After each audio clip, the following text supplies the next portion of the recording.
بسم اللہ الرحمن الرحیم۔ حضرت محمد صلی اللہ علیہ وسلم نے فرمایا، یہ ایک تسبیح موت کی تکلیف اور قبر کے عذاب سے بچاتی ہے۔ میرے محترم بزرگوں، دوستوں اور بھائیوں، آج کا موضوع ایسا ہے کہ اگر انسان دل سے سن لے تو زندگی بدل جاتی ہے۔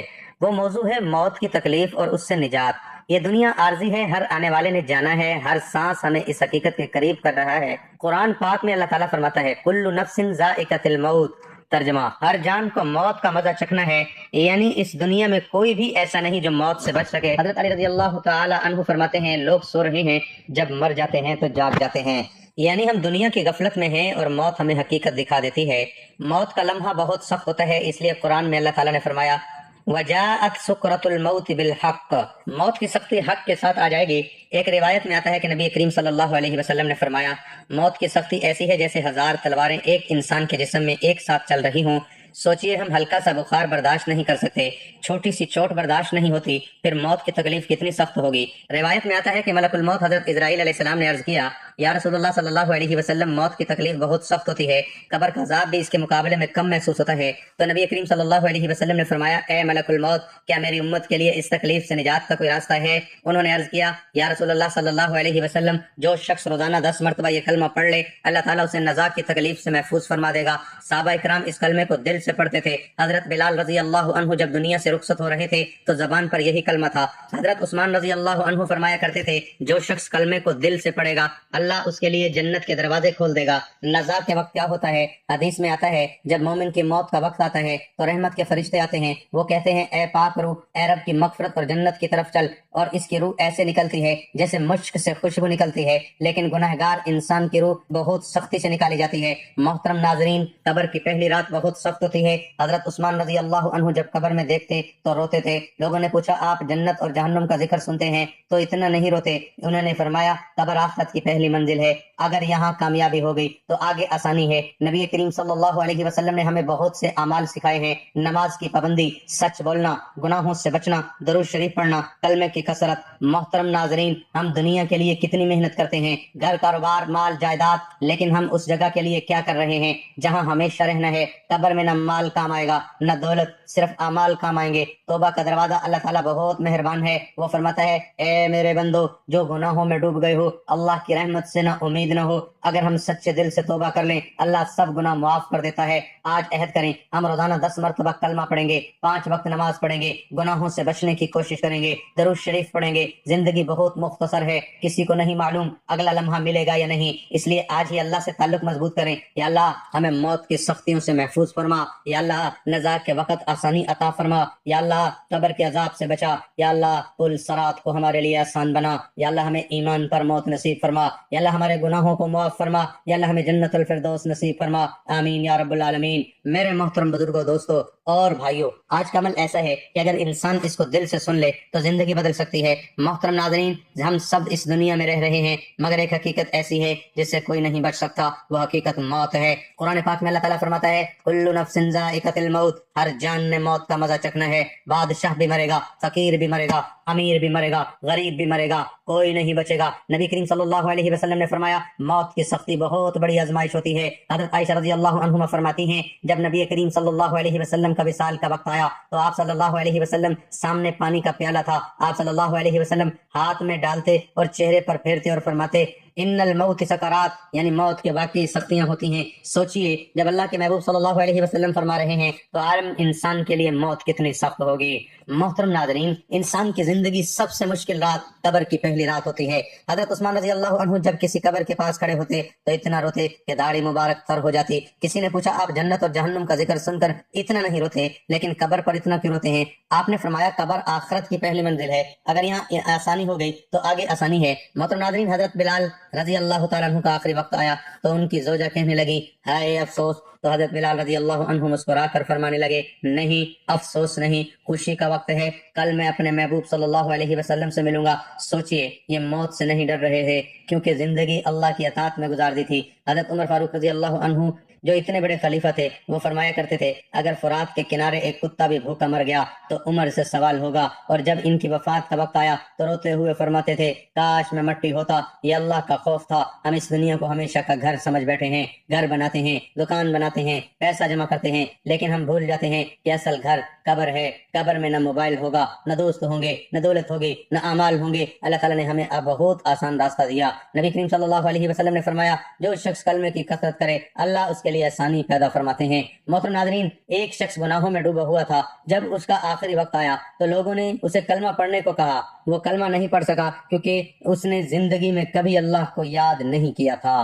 اور ایک نیک شخص تھا، جب اس کی موت آئی تو اس کے چہرے پر مسکراہٹ تھی اور زبان پر کلمہ تھا۔ محترم ناظرین، آج ہم فیصلہ کریں، ہم 5 وقت نماز پڑھیں گے، گناہوں سے بچیں گے، روزانہ کلمہ پڑھیں گے، درود شریف پڑھیں گے اور اللہ سے معافی مانگیں گے۔ محترم ناظرین، یاد رکھو موت اچانک آتی ہے، کسی کو نہیں بتاتی۔ کتنے لوگ کل ہمارے ساتھ تھے آج قبر میں ہیں، اور ایک دن لوگ کہیں گے یہ بھی دنیا سے چلا گیا۔ ناظرین، جس بندے کو اللہ تعالیٰ پسند فرما لیتا ہے اس کی زندگی کا رخ خود بخود خیر نور اور ذکر کی طرف مڑ جاتا ہے۔ ایسے بندے کے دل میں دنیا کی محبت کم اور آخرت کی فکر زیادہ ہو جاتی ہے، اور اس کی زبان پر اللہ کا ذکر بے اختیار جاری ہو جاتا ہے۔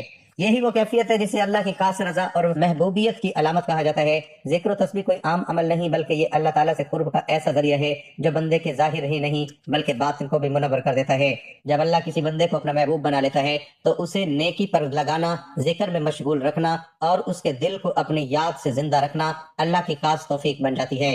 یہی وجہ ہے کہ ذکر و تسبیح محض زبان کی حرکت نہیں بلکہ دل کی زندگی، روح کی غذا اور ایمان کی مضبوطی کا ذریعہ ہے۔ قرآن کریم میں اللہ تعالیٰ نے بارہا اپنے ذکر کی اہمیت اور اہل ذکر کی فضیلت کو بیان فرمایا۔ ارشاد باری تعالیٰ ہے الا بذکر اللہ تطمئن القلوب، یعنی خبردار اللہ کے ذکر ہی سے دلوں کو اطمینان نصیب ہوتا ہے۔ یہ آیت اس حقیقت کو واضح کرتی ہے کہ ذکر اللہ محض ثواب کا ذریعہ نہیں بلکہ دل کے سکون، ذہنی اطمینان، روحانی قرار کا سب سے بڑا سبب ہے۔ ایک اور مقام پر اللہ تعالیٰ فرماتا ہے فاذکرونی اذکرکم، تم مجھے یاد کرو میں تمہیں یاد کروں گا۔ اس آیت میں اللہ نے بندے کے ذکر کے بدلے اپنا ذکر وعدے کے طور پر بیان فرمایا، اور اللہ کا بندے کو یاد کرنا اس کی سب سے بڑی سعادت اور خوش نصیبی ہے۔ نبی کریم صلی اللہ علیہ وسلم نے بھی ذکر و تسبیح کی فضیلت کو بارہا بیان فرمایا ہے۔ ایک حدیث میں حضور صلی اللہ علیہ وسلم نے فرمایا اللہ تعالیٰ فرماتا ہے میں اپنے بندے کے ساتھ ویسا ہی معاملہ کرتا ہوں جیسا وہ میرے بارے میں گمان رکھتا ہے، اور جب وہ میرا ذکر کرتا ہے تو میں اس کے ساتھ ہوتا ہوں۔ اس حدیث سے معلوم ہوتا ہے کہ ذکر اللہ بندے کو اللہ کی مائیت، قرب اور حفاظت میں لے آتا ہے۔ ایک اور حدیث میں رسول اللہ صلی اللہ علیہ وسلم نے فرمایا جو لوگ اللہ کا ذکر کرنے کے لیے جمع ہوتے ہیں فرشتے انہیں گھیر لیتے ہیں، رحمت انہیں ڈھانپ لیتی ہے، سکینت نازل ہوتی ہے، اور اللہ تعالیٰ ان کا ذکر اپنے پاس موجود فرشتوں میں فرماتا ہے۔ یہ حدیث اس بات کی واضح دلیل ہے کہ ذکر کرنے والے در حقیقت اللہ کے خاص مہمان اور اس کی رحمت کے مستحق ہوتے ہیں۔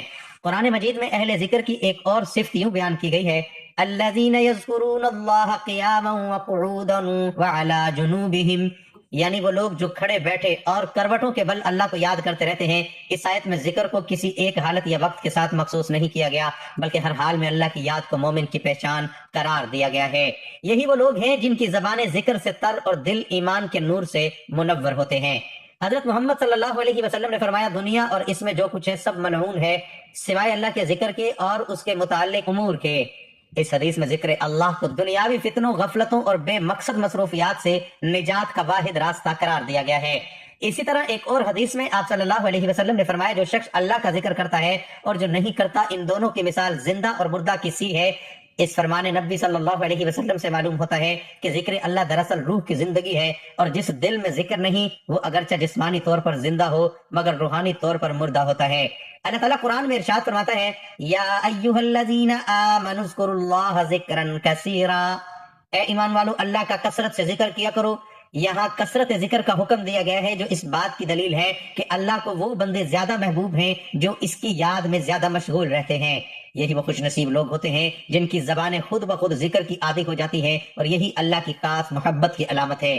رسول اللہ صلی اللہ علیہ وسلم نے ایک موقع پر فرمایا تمہارے بہترین اعمال تمہارے رب کے نزدیک سب سے پاکیزہ، تمہارے درجات کو بلند کرنے والے، سونے چاندی خرچ کرنے سے بھی بہتر اور دشمن سے مقابلہ کرنے سے بھی افضل عمل اللہ کا ذکر ہے۔ یہ حدیث ذکر کی فضیلت کو تمام اعمال پر فوقیت دیتی ہے اور یہ واضح کرتی ہے کہ ذکر محض نفل عمل نہیں بلکہ ایمان کی روح ہے۔ اللہ تعالیٰ ایک اور جگہ فرماتا ہے وَاذْكُرِ اسْمَ رَبَّكَ وَتَبَتَّلْ إِلَيْهِ تَبْتِيلًا، یعنی اپنے رب کا نام یاد کرو اور سب سے کٹ کر اسی کے ہو جاؤ۔ اس آیت میں ذکر کو اللہ سے کامل تعلق اور یکسوئی کا ذریعہ بتایا گیا ہے۔ جب بندہ اللہ کے ذکر میں مشغول ہو جاتا ہے تو دنیا کی بے ثباتی اس پر واضح ہو جاتی ہے اور وہ اللہ کی محبت میں کھو جاتا ہے۔ یہی وجہ ہے کہ جو لوگ ذکر و تسبیح کے عادی ہوتے ہیں وہ اللہ کے خاص بندے بن جاتے ہیں۔ ان کی زبان ذکر سے دل ایمان سے اور اعمال اخلاص سے بھر جاتے ہیں۔ یہ وہی خوش نصیب لوگ ہیں جن کے بارے میں کہا جاتا ہے کہ اللہ تعالیٰ نے خود ان کے دلوں کو اپنی یاد کے لیے منتخب فرما لیا ہے۔ ایسے بندوں کی زندگی بھی نورانی ہوتی ہے اور ان کا انجام بھی کامیابی اور فلاح پر منتج ہوتا ہے۔ ذکر و تسبیح دراصل اللہ کی محبت کی نشانی، قرب الہی کا ذریعہ اور بندگی کا اعلیٰ ترین اظہار ہے۔ ناظرین، استغفار ایک بڑی عبادت ہے جس کا شرف اللہ سبحانہ وتعالیٰ نے اپنے بندوں کو عطا کیا ہے۔ اللہ تعالیٰ کے پیارے نبی حضرت محمد مصطفیٰ صلی اللہ علیہ وسلم نے خود اپنے اوپر استغفار کو لازم کر رکھا تھا، تو پھر دیگر مسلمانوں کا کیا حال ہوگا؟ استغفار کرنے والوں کو اللہ کی محبت ملتی ہے اور اللہ مغفرت مانگنے والوں اور استغفار کرنے والوں پر بڑا ہی کرم فرمانے والا ہے۔ استغفار کے معنی مغفرت کی طلب کے ہیں اور مغفرت کے معنی گناہوں کی پردہ پوشی اور ان کے شر سے بچاؤ ہے۔ بندہ اللہ سے استغفار کرتا ہے کہ اللہ دنیا میں اس کے گناہ پر پردہ ڈال دے اور اس کا گناہ اس کی فضیلت کا سبب نہ بنے، اور آخرت میں بھی اس کو ظاہر نہ کرے اور اپنی رحمت اور عفو سے اس کا گناہ معاف کر دے۔ استغفار کی فضیلت یہ ہے کہ قرآن کریم میں استغفار کرنے کی ترغیب کثرت سے دی گئی ہے۔ ایک مقام پر فرمایا، اللہ سے استغفار کرتے رہو، بے شک اللہ بڑا غفور رحیم ہے۔ اللہ تعالیٰ استغفار کرنے والوں کی مدعو بیان کرتا ہے جو رات کی آخری گھڑیوں میں اللہ سے مغفرت کی دعائیں مانگا کرتے ہیں۔ ابن کثیر رحمۃ اللہ علیہ فرماتے ہیں کہ رات کی آخری گھڑیاں یعنی تہجد کا وقت استغفار کا بہتر وقت ہے۔ حضرت یعقوب علیہ السلام کو ان کے بیٹوں نے جب معافی کی درخواست کرنے کو کہا تو انہوں نے سحر کے وقت کا انتظار کیا۔ سحر میں اللہ تعالیٰ سے ان کے لیے معافی کی درخواست قبول کی، اور اللہ تعالیٰ بیان فرماتے ہیں کہ جو لوگ اس کے حضور استغفار کرتے ہیں وہ ان سے درگزر کا معاملہ کرتا ہے۔ اگر کوئی شخص برا فعل کر گزرے یا اپنے نفس پر ظلم کر جائے اور اس کے بعد اللہ سے درگزر کی درخواست کرے تو اللہ کو درگزر کرنے والا اور رحم کرنے والا پائے گا۔ ناظرین، چلتے ہیں آج کے وظیفے کی جانب۔ وہ کون سی تسبیح ہے جو آپ نے پڑھنی ہے؟ یہ تسبیح پڑھنے سے اللہ تعالیٰ راضی ہو جاتا ہے۔ یہ تسبیح قبر کی سختی کو روکتی ہے، جہنم سے نجات دلاتی ہے۔ وہ شخص جو والدین کی بخشش چاہتا ہے، جو اپنی قبر کو جنت کا باغ بنانا چاہتا ہے، جو اپنی اولاد کو مصیبتوں سے بچانا چاہتا ہے، جو قیامت کے دن پل صراط سے بجلی کی طرح گزرنا چاہتا ہے، تو یہ تسبیح پڑھنے کا معمول بنا لے۔ یہ عمل آپ نے پورے یقین کے ساتھ پڑھنا ہے۔ یہ تسبیح پڑھنے سے پہلے آپ نبی کریم صلی اللہ علیہ وسلم کی خدمت میں درود پاک کا نذرانہ پیش کریں، کیونکہ ہر نیکی کی ابتدا درود سے ہوتی ہے۔ میرے ساتھ حصول ثواب کے لیے درود ابراہیمی ایک بار پڑھ لیں۔ اللہم صلی علی محمد وعلی آل محمد کما صلیت علی ابراہیم وعلی آل ابراہیم انک حمید مجید۔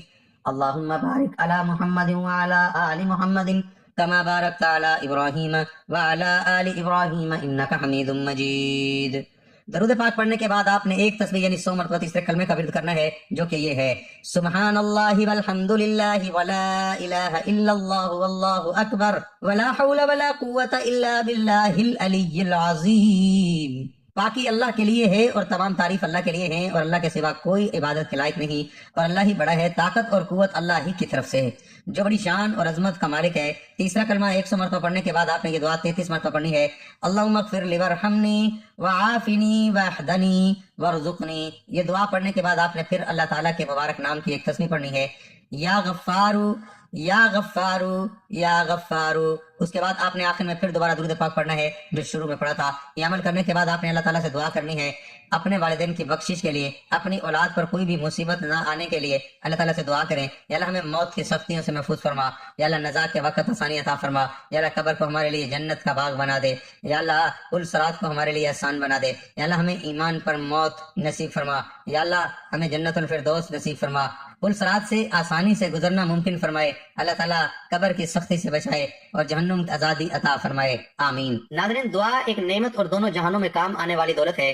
دعا اپنے رب کی بارگاہ میں اپنی التجا پیش کرنے کا ذریعہ ہے، لہذا جب بھی دعا مانگے تو رحمت الہی پر یقین کامل، اخلاص اور عاجزی و انکساری کرتے اپنے دل کو حاضر رکھیں، اور دعا مانگنے والی اس بات کا یقین رکھیں کہ اللہ پاک میری دعا اپنے فضل و کرم سے ضرور قبول فرمائے گا، کیونکہ غفلت سے مانگی جانے والی دعا اللہ پاک قبول نہیں فرماتا۔ چنانچہ پیارے آقا محمد مصطفیٰ صلی اللہ علیہ وسلم نے ارشاد فرمایا: اللہ پاک سے اس طرح دعا مانگا کرو کہ تمہیں قبولیت دعا کا پورا یقین ہو، اور یاد رکھو کہ اللہ غافل دل کی دعا نہیں سنتا، لہذا میں چاہیے کہ بے توجہ و بے یقینی سے صرف رسمی انداز میں دعا نہ مانگے، بلکہ جب بھی دعا کریں تو انتہائی توبہ اور یکسوئی کے ساتھ دل و دماغ کو حاضر کر کے یقینی انداز میں کریں، کیونکہ مومنوں کے لیے سب سے بڑی سعادت اور خوشخبری کی بات یہ ہے کہ ان کی دعائیں بارگاہ الہی سے رد نہیں ہوتی۔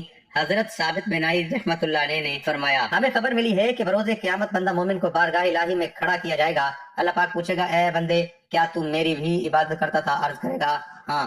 رب کریم پھر پوچھے گا کیا تم مجھ سے ہی دعا کرتا تھا؟